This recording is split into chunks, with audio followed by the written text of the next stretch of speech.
Okay, so Jay, thank you for taking the time to talk to me and to the Waterloo students and others who may be watching this video at some point. We're going to talk about velocity and give people a description of what you do and explain why it's so important. But before we do that, if I can just start by asking you to tell people about your background. You're now in charge of velocity. So how did you get there? What is your background and what do you do now? Yeah, so I guess the journey started well when I came to UW for an engineering program in mechatronics, and kind of evolved like many students did over co-op, where I thought I came to university to do a particular thing, to be a robotics controls engineer, and then through the path of both academia and co-op, realized that wasn't exactly what I wanted to do, and was exposed to things that were a lot more interesting. So during that time, ended up working at two different startups, and started thinking about the idea that maybe I'd want to work at an early stage company as well, or form one. And so in undergrad, given the opportunity to do our fourth year design project or capstone, started thinking about how I could apply that effort with fellow classmates to actually something we'd continue working on after graduation. And so that led to the formation of a company called Bufferbox.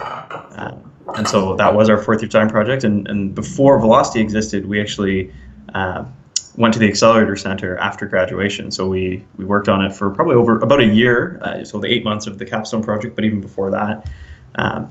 And then the four of us from that class that decided to continue working on it, we moved to the Accelerator Center and continued to work on our business and grow it to the point where then Velocity existed. So we moved down to Velocity and moved away from the Accelerator Center into Velocity. Continued to grow the business. We applied to Y Combinator and got in. So we went down to California for a few months as part of that accelerator program. Came back up to Velocity, again continuing to grow the business, and then hit a bit of a crossroads between fundraising versus significant corporate partnership. And in the process of exploring those two, Bufferbox, our company, ended up being acquired by Google. So after that, I spent the next 3.5-ish years at Google, the first year of which we continued to work on our products and technologies, and then the remainder of which I worked on different projects and technologies as the team kind of split up and worked on different areas. So that was just a few months ago, actually, that I was still at Google, about 4 months ago. And then just wanted to return back to the startup scene and where innovation really happens at the ground level. So found myself with quite an interesting opportunity available, which was to be part of that through Velocity and really connected to the Waterloo innovation ecosystem. So that's how I ended up here. A good story, and one that makes you well qualified to do the job you're doing. You've got lots of expertise that will be useful to others. Thank you. For you, what's special about Waterloo? Why is entrepreneurship something that seems to flourish here perhaps more than it does elsewhere? Yeah, I think there's so much about that, and I really mean that when I say it. I'm not just beating the Waterloo drum, because I'm still here, right? Like I wasn't born in Waterloo, and through the course of kind of evolving our business, had the opportunity to go elsewhere, but I'm still here. So I really do believe in kind of the things I'll outline. So the first, I think, is that there are the rules that we might have as an academic institution and even as a region are treated as guidelines. they're not black and white. And the community and the culture and the people generally agree and respect that, and that if we're pushing against rules or we're trying to be flexible and do things that might be counter to what we've done before, that's okay. So there isn't as much pushback as you'd see otherwise. So it's almost like we encourage trying to be different and we encourage trying to change things, which culturally is a huge supporter of innovation. There's countless examples I could give you where personally I've been in situations like that where I need to do a thing that's maybe not completely kosher, but it's allowed. Right, or talk to the right people and build the right relationships, and you can move forward. So that's one. I think that's just built into the institution. It's built into the community.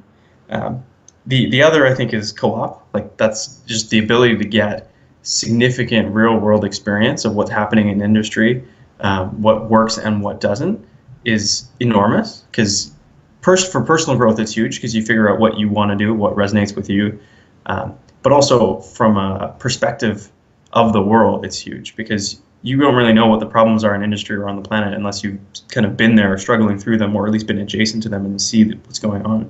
So being in an industry that's exploding or being in an industry that's dying, can be really revealing about where the world is going a few years from now. And that's something that you can't quite get in a purely academic environment. So being able to blend that academic to real world experience is, I think, unique and exceptional about Waterloo.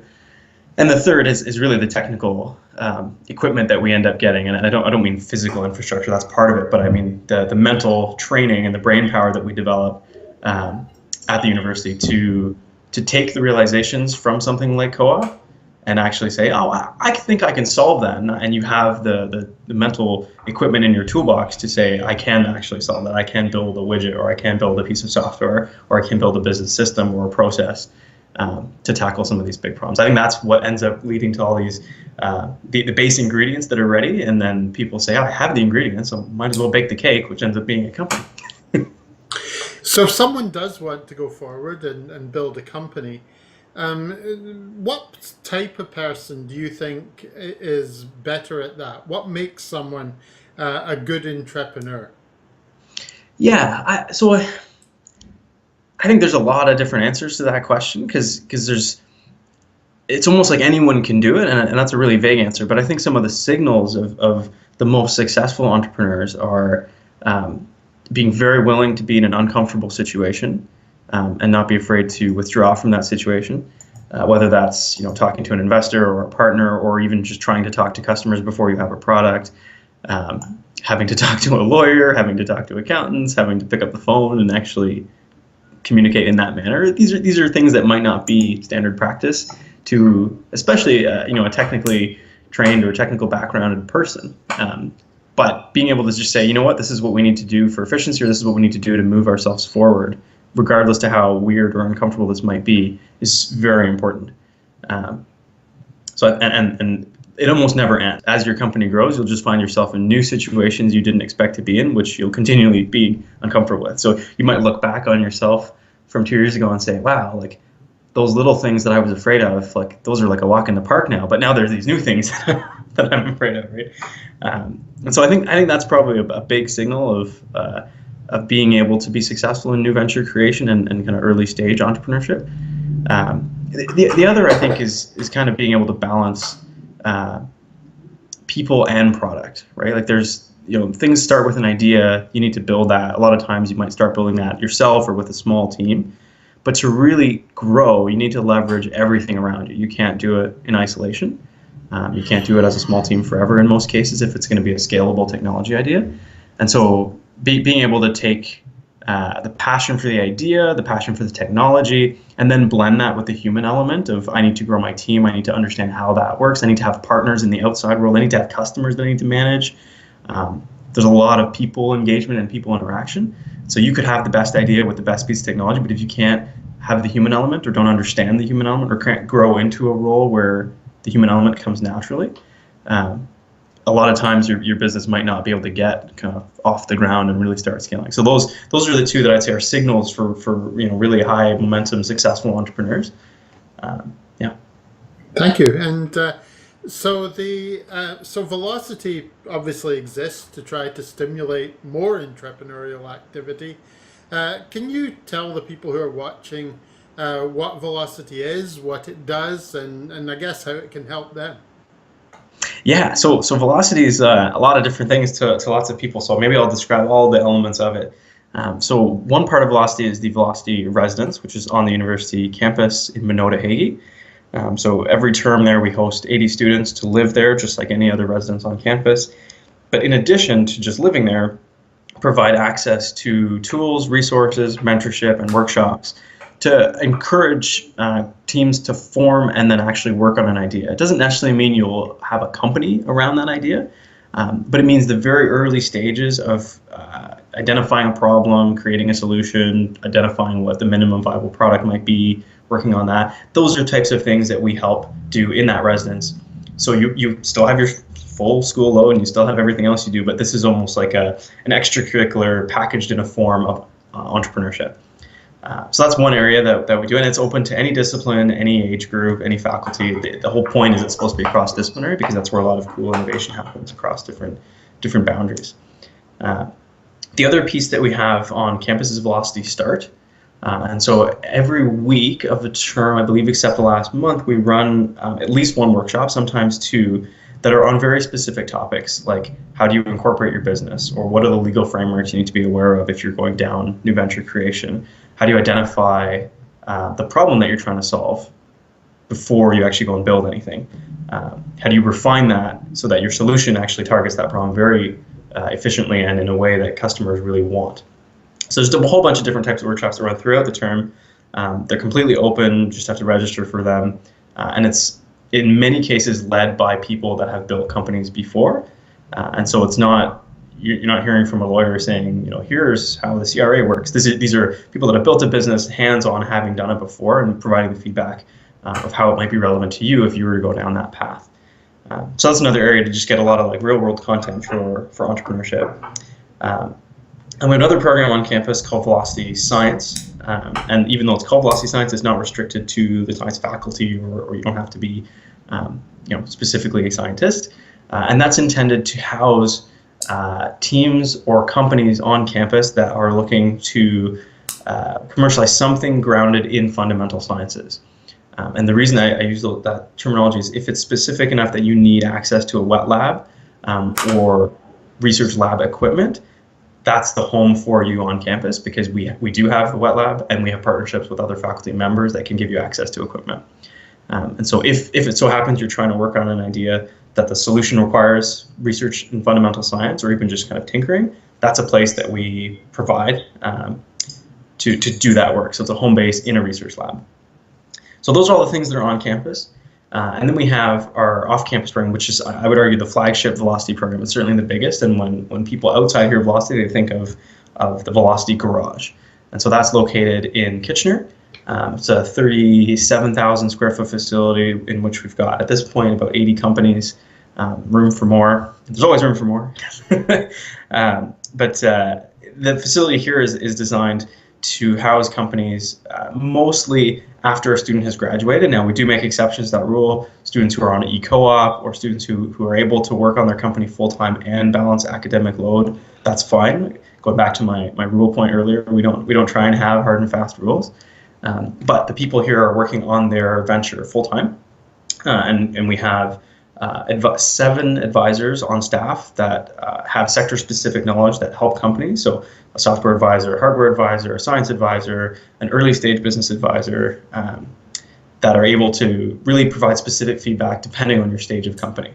And so we have 3 stages of companies within the Velocity Garage, just depending on kind of where you're at, whether it's ideation, building your product, or actually selling your product. Roughly speaking, those are the 3 phases.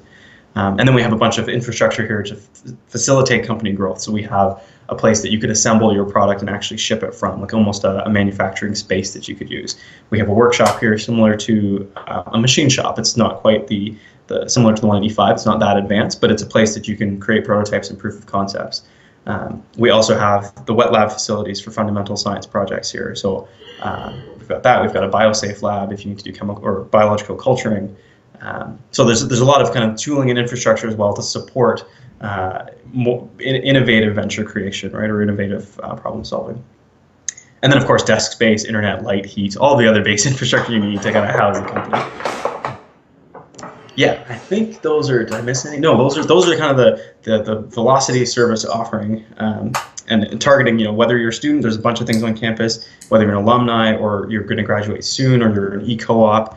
The garage could be the right fit for you as well. Okay, and clearly these are an impressive range of facilities. What are some of the success stories that have come from Velocity? When you talk to people about the good things you do, what are some of those successes?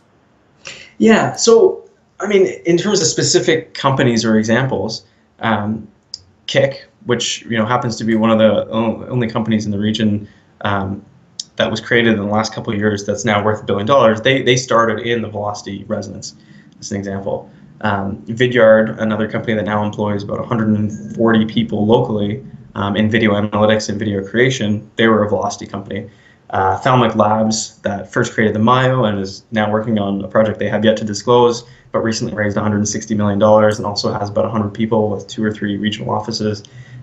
They came out of Velocity as well, still located in the region, but that's a Velocity company. Bufferbox would be another example of a company. That was the one I was describing that I co-founded, but we were in Velocity as well, kind of had the Google exit. And so there's been quite a few for sure. Now the program in its current form has only existed, like the garage program, for about 4 or 5 years. And so there's a lot more of those companies that have left the program, so they're Velocity alumni, that might be anywhere from 10 to 50 people whose brands might not be as recognizable, but are like still in the millions of dollars of recurring revenue annually. So I would still count those as remarkable success stories. Some of them aren't in particularly sexy industries. They might be selling to enterprise or business-to-business sales, so they wouldn't really have a brand any of us would recognize.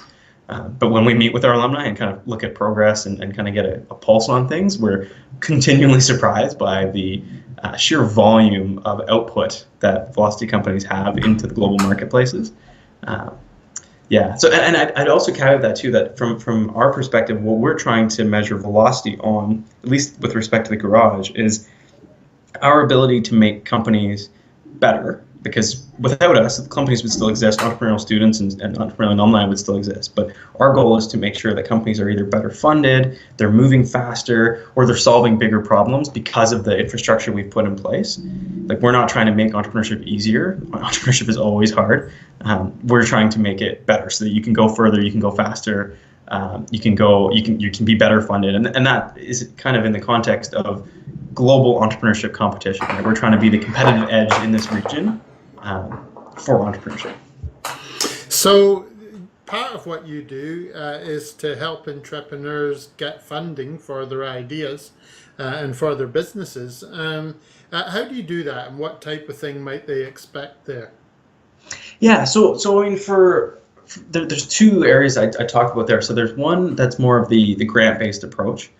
So for early stage ventures, there's a variety of programs depending on the sector you're in or the stage that you're in, where you might be eligible for some grant funding. So we have our own program, the Velocity Venture Fund, which we run every term. We give out $125,000 spread across about 6 companies. There's many other programs run by the Ontario Centers for Excellence or run by the National Research Council that we would help guide companies into, depending on their eligibility for. And those are most appropriate for early stage companies that are still in that idea formation or prototype or proof of concept stage, where you might not be an investable entity yet. An investor might look at you and say, "You're too early. All you have is an idea. We can't really fund this."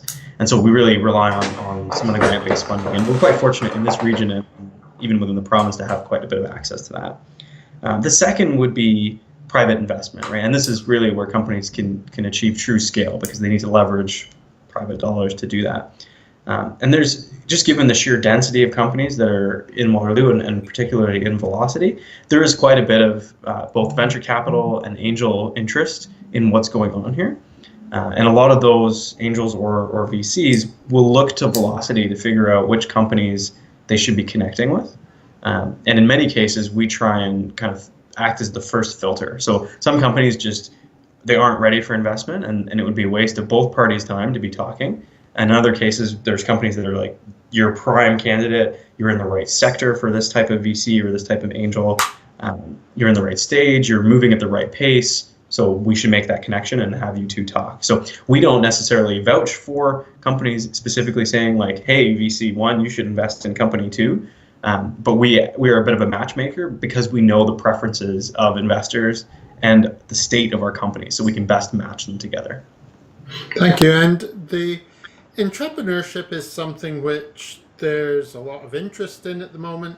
Government are keen to encourage it. Companies themselves are keen to encourage it. Why is that? Why do you think there is this level of interest in it today? Why is it so important to people? Yeah, so I think there's probably, depending on who's interested, they probably have their own reason. Like, certainly when you mention the government perspective, I think at a macro level, all governments are trying to figure out how to be more competitive and how to increase economic output based on innovation. And one of the tools to do that is to encourage new venture creation. So I think that's, there's certain policy elements of that.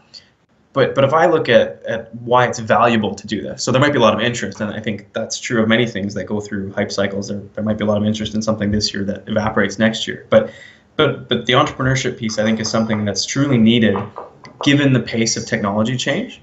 Like that pace has just continued to accelerate year over year over year, decade over decade. And the ability for traditional enterprises to respond to that, to incorporate new technology change into their product offerings and react to what's available now to the customers they have and match that to the customers they have, it's simply not there, like internally.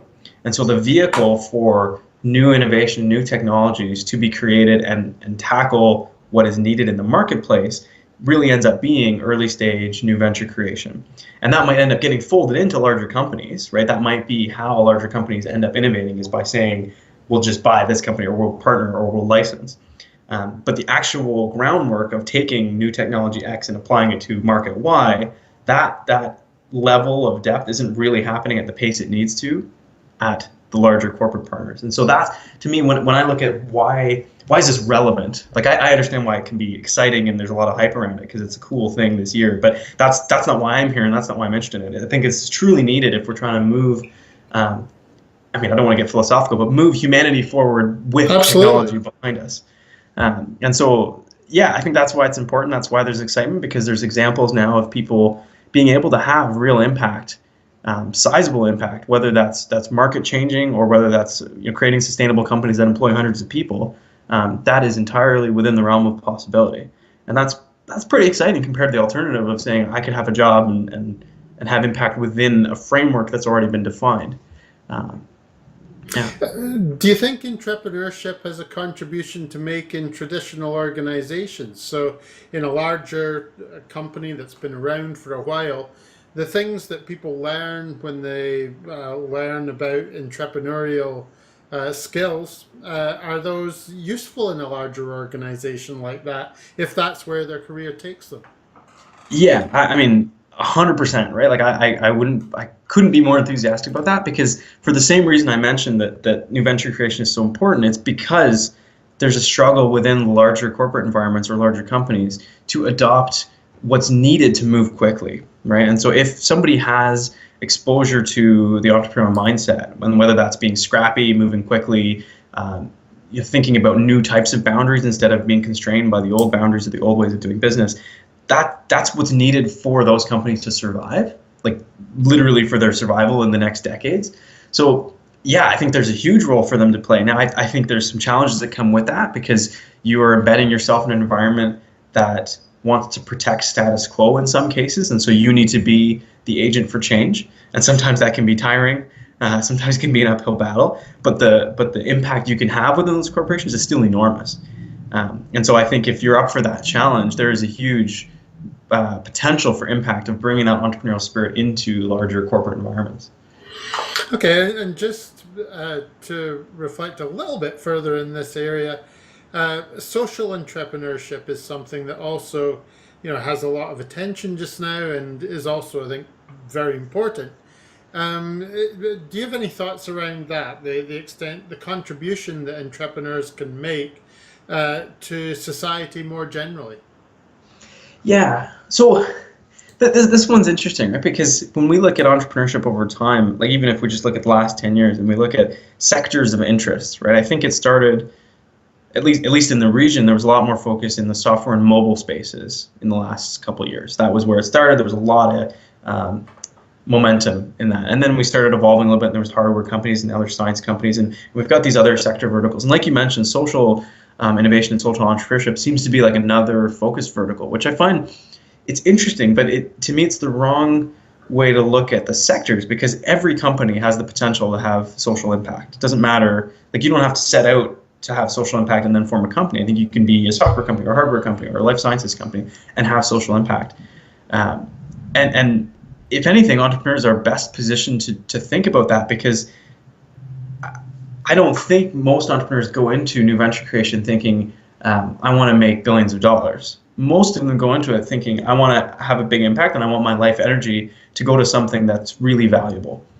And they're also accountable to themselves at the beginning. They're not accountable to the quote shareholders, right? Because they are the shareholders, and so their ability to guide the company in a way that might lead to the most impact, in particular in social impact, is completely up to them. It's unconstrained by the bottom line. It's unconstrained by external pressures to maybe try and optimize for every dollar and cent. And so, yeah, businesses need to be sustainable. They need to create a profit so that they can continue to have impact going forward.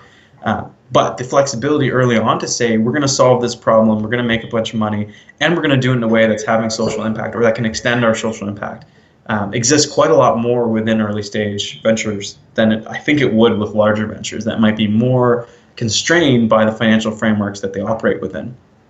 And so, yes, I think there's a huge role to play for that. We see that all the time with companies here. A lot of times, there's already social impact that a company's solution has, but it's not their selling point, and it's not something they're even speaking about. And so we actually try and help companies identify, like, oh, did you know that because of what you're doing, you're actually causing this social benefit that you might not have even quantified, but just quantifying it alone might help you talk about your product in a new way or enter a new market. Excellent, thank you. I got two final questions. The first one is, if someone wants to access Velocity's services, how do they go about doing that? Yeah, so the residence and the garage are, and science actually, so those three programs are application based. So you would apply to be in the program, and you can find the details for that on Velocity's website, so velocity.uwaterloo.com or CA. The Velocity Start and was there another one? The Velocity, yeah. So Velocity Start is a completely open program.